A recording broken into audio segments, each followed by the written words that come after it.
Hello friends, good morning. तो आज हम आज के करंट अफेयर्स करेंगे। तो सबसे पहले तो हम ना जो भी इंपॉर्टेंट डेज़ हैं जुलाई मंथ के उसको हम रिवाइज करेंगे।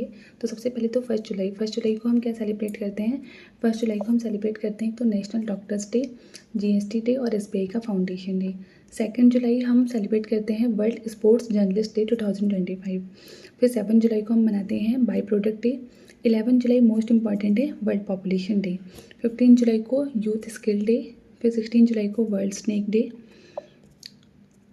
फिर हम 17 जुलाई को सेलिब्रेट करते हैं world day for international justice. 18 जुलाई को ये भी इंपॉर्टेंट है नेल्सन मंडेला डे। 20 जुलाई को इंटरनेशनल चेस डे, क्योंकि आजकल चेस बहुत न्यूज़ में है तो ये अच्छे से आप लोग याद कर लीजिएगा। 20 जुलाई international chess day, international moon day. 22 जुलाई national flag day and world brain health day और national mango day. National mango day भी इंपॉर्टेंट है। 23 जुलाई को मनाते हैं हम नेशनल ब्रॉडकास्टिंग डे। 24 जुलाई इनकम टैक्स डे। 26 जुलाई कारगिल विजय दिवस और वर्ल्ड मैंग्रोव डे भी सेलिब्रेट होता है। और उस दिन एक न्यूज़पेपर में बहुत अच्छा आर्टिकल भी आया था, तो ये 26 जुलाई भी इंपॉर्टेंट है। देन 28 जुलाई वर्ल्ड हेपेटाइटिस डे। और इस बार की जो थीम थी वर्ल्ड हेपेटाइटिस डे की वो थी hepatitis let's break it down. Next है हमारा कि अभी एक ऑपरेशन लॉन्च किया गया है जिसमें 3 पाकिस्तानी लश्कर तैयबा के टेररिस्ट जो थे, 3 पाकिस्तानी लश्कर तैयबा टेररिस्ट उनको मार गिराया गया है। तो उस ऑपरेशन का नाम क्या है? तो उस ऑपरेशन का नाम है ऑपरेशन महादेव। और ये ये 3 लोगों का जॉइंट इनिशिएटिव था, आर्मी, जम्मू कश्मीर पुलिस और सीआरपीएफ। इसके अलावा कुछ और इंपॉर्टेंट ऑपरेशन है जो इसमें बहुत न्यूज़ में, जैसे कि ऑपरेशन सिंदूर। ये क्या है? हिटिंग टेररिस्ट इंफ्रा इन पाक एंड पाक ऑक्यूपाइड कश्मीर। इसके मतलब आप सभी जानते होंगे। नेक्स्ट है ऑपरेशन शिवा। ऑपरेशन शिवा जो है वो अमरनाथ यात्रा की सिक्योरिटी से रिलेटेड है। ऑपरेशन ब्रह्मा जो है वो डिजास्टर रिलीफ और रेस्क्यू ऑपरेशन था जो म्यांमार में अर्थक्वेक आया था। ऑपरेशन इंद्रावती, ये इवैक्यूएट किया गया था यहाँ पे उनकी नेशनल्स को हैती से, और कहाँ पे ले गया गया था? डोमिनिकन रिपब्लिक में। नेक्स्ट है ऑपरेशन ओलिविया। तो ये ऑलिव रिडले टर्टल्स के लिए हर साल चलाता है Indian coast guard, operation Olivia. फिर ऑपरेशन स्पाइडर वेब जो है वो ड्रोन अटैक किया गया था जो सिक्योरिटी सर्विसेज ऑफ यूक्रेन के द्वारा वो है। ऑपरेशन राइजिंग लॉयन क्या है? इजराइल का boldest strike on Iraq. Operation true promise 3, जब ये ईरान का रिटेलिएशन था इसराइल ऑपरेशन राइजिंग लॉयन के लिए। ऑपरेशन सिंधु क्या है? Evacuation operation launch by India to evacuate करने के लिए इंडियन नेशनल्स को from Iran following escalation the Iran Israel war, वो था ऑपरेशन सिंधु। तो ऑपरेशन सिंधु भी इंपॉर्टेंट है। नेक्स्ट है operation midnight hammer. Operation midnight hammer क्या था? ये code name for a cover US led military strike on Iran nuclear facilities पर। नेक्स्ट है फिडे वुमेन वर्ल्ड कप 2025 जो है उसकी विनर कौन बनी है? तो उसकी विनर हुई हैं दिव्या देशमुख। दिव्या देशमुख ने ये वुमेन वर्ल्ड कप 2025 जीता है और ये बनी है 88 चेस ग्रैंड मास्टर। इंडिया की हो गई 88 चेस ग्रैंड मास्टर। ये 19 ईयर ओल्ड हैं और इन्होंने किसको हराया है? इन्होंने हराया है कोनेरू हम्पी को। फाइडे जो है क्या है? इंस्टीट्यूट है जो चेस जो भी चेस के वर्ल्ड कप वगैरह होते हैं उनको मैनेज करता है। इसके अलावा जो चेस वर्ड है, अगर हम चेस वर्ड की बात करें तो इसका ओरिजिनेशन इंडिया में हुआ था एज अ चतुरंग। और ये किस टाइम की बात है? ये गुप्ता पीरियड की बात है, 6 सेंचुरीज की। और इसमें जो चतुरंग का मतलब होता है वो है इन्फेंट्री, कैवलरी, एलिफेंट और चैरियट। फिर इंडियन वुमेन जिन्होंने ग्रैंड मास्टर टाइटल लिया है वो कौन है? कोनेरू हम्पी, आर वैशाली और हरिका ड्रोनावली। ये जो क्या बोलते हैं, कोनेरू हम्पी, आर वैशाली और हरिका ड्रोनावली, ये 3 वुमेन थे। अब इसमें चौथा नाम जुड़ गया है दिव्या देशमुख का। उसके अलावा इंटरनेशनल चेस डे हमने पढ़ा था 20 जुलाई को सेलिब्रेट होता है। और फाइल वर्ल्ड कप 2025 जो है वो होस्ट करेगा इंडिया 30 अक्टूबर से 27 नवंबर के बीच में। उसके अलावा कुछ और चेस से इंपॉर्टेंट न्यूज़ हैं, जैसे कि मैग्नस कार्लसन जो नॉर्वे के हैं उन्होंने जीता है सुपर इंडिया चेस 2025 और freestyle chess grand slam 2025 Paris में। उसके अलावा जो आर प्रज्ञानंदा है उन्होंने जीता है US chess cup masters 2025 Tashkent में। उसके अलावा इंडिया के जो ग्रैंड मास्टर हैं अरविंद चिदम्बरम, उन्होंने जीता है 6 स्टेफन अवग्यम मेमोरियल चेस टूर्नामेंट जो कहाँ में हुआ था? जेरमुख अर्मीनिया में हुआ था। तो ये कुछ चेस से इंपॉर्टेंट न्यूज़ हैं।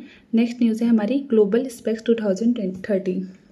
जो ग्लोबल स्पेक्स 2030 एक इनिशिएटिव है जो लॉन्च किया गया है WHO के द्वारा। और इसका एम क्या है? प्रोवाइड करना है अफोर्डेबल आई केयर सभी को फॉर ऑल 2030 तक। इसका जो फोकस होगा वो कहाँ कहाँ होगा? सर्विसेज पर, पर्सनल, एजुकेशन, कॉस्ट और सर्विलांस पर। अब अगर WHO न्यूज़ में WHO के बारे में थोड़ा सा पढ़ लेते हैं। WHO जो है वो इस्टेब्लिश किया गया था 7 अप्रैल 7 अप्रैल 1948 को इसका हेडक्वार्टर है जिनेवा, स्विट्जरलैंड में। इस समय जिसके डायरेक्टर जनरल हैं वो हैं टेड्रोस एधनन गेब्रेसस। और वर्ल्ड हेल्थ डे जो है वो 7 अप्रैल को मनाया जाता है, वर्ल्ड हेल्थ डे। और इस बार जो इसकी थीम थी वो थी हेल्दी बिगनिंग्स होपफुल फ्यूचर्स। ये इंपॉर्टेंट है इसकी theme, healthy beginnings and hopeful futures. Next है त्र्यंबकेश्वर शिवा टेम्पल न्यूज़ में है। त्र्यंबकेश्वर शिवा टेम्पल न्यूज़ में इसलिए है क्योंकि यहाँ पर ना एक major black marketing racket expose किया गया है जो दर्शन पास वगैरह से रिलेटेड था। तो त्र्यंबकेश्वर शिव टेम्पल जो है वो कहाँ पर है, नासिक महाराष्ट्र में है। और ये पास में है ब्रह्मगिरी माउंटेन के, जहाँ से रिवर गोदावरी ओरिजिनेट होती है। इसे बनवाया था 3rd पेशवा बालाजी बाजीराव ने। और ये ना जो 12 सैक्रेड ज्योतिर्लिंग है उसमें से एक है। तो अभी यहाँ पर हम ज्योतिर्लिंग भी रिवाइज कर लेते हैं कि हमारे 12 ज्योतिर्लिंग कौन कौन से हैं। तो सबसे पहले हमारा है सोमनाथ टेम्पल, जो कहाँ है, प्रभास पाटन गुजरात में। मल्लिकार्जुन श्रीशैलम आंध्र प्रदेश में है। महाकालेश्वर उज्जैन मध्य प्रदेश में। ओमकारेश्वर मधांता आइलैंड नर्मदा रिवर मध्य प्रदेश में है। केदारनाथ उत्तराखंड में। भीमाशंकर पुणे महाराष्ट्र में है। काशी विश्वनाथ वाराणसी उत्तर प्रदेश में। त्र्यंबकेश्वर नासिक महाराष्ट्र में है। नागेश्वर द्वारका गुजरात में है। उसके बाद नेक्स्ट है हमारा रामेश्वरम तमिलनाडु में है। वैद्यनाथ हमारा देवघर झारखंड में है। और गृष्णेश्वर जो है नियर एलोरा केव्स महाराष्ट्र में है। नेक्स्ट है हमारा कि फर्स्ट हाइड्रोजन पावर कोच जो है सक्सेसफुली टेस्ट किया गया है। हाइड्रोजन पावर कोच ये कहाँ पर किया गया है, तो ये किया गया है ICF integral coach factory Chennai में। कोच फैक्ट्री चेन्नई में। इसके अलावा ना बहुत सारी सिटीज़ जो हैं वो न्यूज़ में जहाँ पर इंडियाज़ का फर्स्ट हुआ है, तो वो एक बार हम रिवाइज कर लेते हैं। तो इंडियाज़ फर्स्ट जो AI सिटी है वो कहाँ बनाई गई है, लखनऊ UP। उसके बाद इंडियाज़ का first aquatech park Guwahati Assam. India's first AI+ campus by BITS Pilani, वो बना है अमरावती आंध्र प्रदेश। फिर इंडियाज़ का waste eco park Delhi. India's first vertical bifacial solar plant कहाँ लगाया गया है, दिल्ली में। India's first gene editorship Kashmir में। फिर India's first digital museum been open कहाँ किया गया है, ये किया गया है महाराष्ट्र में, अभय प्रभावन। और उसके बाद इंडिया का जो फर्स्ट वेटलैंड सिटी है वो कौन सा बना है, उदयपुर एंड इंदौर। ये बहुत इंपॉर्टेंट है, Udaipur and Indore India's first wetland city बना है। India's first traffic light free city जो बना है वो बना है कोटा। फिर इंडिया का जो ग्रीन हाइड्रोजन फ्यूल स्टेशन है वो इनॉग्रेट किया गया कहाँ पर, लेह लद्दाख में। और इंडिया का जो फर्स्ट सोलर सिटी बना है वो बना है सांची। लॉन्गेस्ट सर्विंग CM बन गया है यूपी के कौन, योगी आदित्यनाथ। और इन्होंने किसका रिकॉर्ड ब्रेक किया है, वो GB पंत, गोविंद वल्लभ पंत, जो कि फर्स्ट CM थे यूपी के। फिर 17th edition men's Asia cricket cup 2025 कौन होस्ट करेगा, वो करेगा UAE। और जो एशियन, अब यहाँ पर UAE की बात है तो हम एशियन क्रिकेट काउंसिल के बारे में देख लेते हैं। जो एशियन क्रिकेट काउंसिल है ना, ये फाउंड किया गया था एशियन क्रिकेट कॉन्फ्रेंस 19 सितंबर 1983 में दिल्ली में। और इसके जो फाउंडिंग मेंबर्स थे वो थे Bangladesh, India, Malaysia, Pakistan, Singapore और श्रीलंका। जो मेंबर कंट्रीज़ थी अभी फ़िलहाल रिसेंट में यहाँ इसमें 27 कंट्रीज़ क्रिकेट बोर्ड की 27 मेंबर कंट्रीज़ हैं। इसके अलावा जो प्रेसिडेंट हैं इसके वो है मोशीन नकवी। इसका हेडक्वार्टर दुबई UAE में। और जब ये बना था ना 1983 में तो इसका नाम था एशियन क्रिकेट कॉन्फ्रेंस। और 1993 में इसका नाम चेंज कर दिया गया एशियन क्रिकेट काउंसिल। उसके अलावा संसद रत्न अवार्ड दिया गया है 2025 का। ये कितने MPs को दिया गया है, 17 MPs को दिया गया है। और ये किस लिए दिया जाता है, for exceptional performance in Lok Sabha. और ये इसमें कुछ प्रोमिनेंट लोग हैं जैसे कि सुप्रिया सुले, रवि किशन, निशिकांत दुबे और अरविंद सावंत। फिर कुछ और इम्पॉर्टेंट अवार्ड्स हैं जो हम पढ़ लेते हैं, जैसे कि GP बिरला मेमोरियल अवार्ड जो है वो डॉक्टर V नारायण को दिया गया है। ये कौन है, ये करंट इसरो चेयरमैन है। उसके अलावा pen translate award for one elephant lived here किसको दिया गया है, गीतांजलि श्री को दिया गया है। 2025 का UN पॉपुलेशन अवार्ड वर्षा देशपांडे को दिया गया है। UN world summit for information 2025 award मेरी पंचायत ऐप को दिया गया है। उसके अलावा यूनाइटेड नेशन मंडेला अवार्ड दिया गया है ब्रेंडा रेनॉल्ड्स और कनेडी ओडेडे को। उसके बाद कलिंग रत्न अवार्ड 2024 दिया गया धर्मेंद्र प्रधान को। उसके बाद एक एक्सरसाइज अभी हुई है बोल्ड कुरुक्षेत्र मिलिट्री एक्सरसाइज। ये किसके बीच की एक्सरसाइज है, ये इंडिया और सिंगापुर के बीच की आर्मी एक्सरसाइज है। और ये हुई है जोधपुर राजस्थान में, इसका 14th एडिशन था। कुछ और एक्सरसाइज होती हैं जो इंडिया सिंगापुर के बीच में, एक तो है अग्नि वॉरियर जो आर्मी एक्सरसाइज है। फिर एक नेवी होती है SIMBEX, Singapore India maritime bilateral exercise. और एक एयरफोर्स की होती है India Singapore joint military training exercise.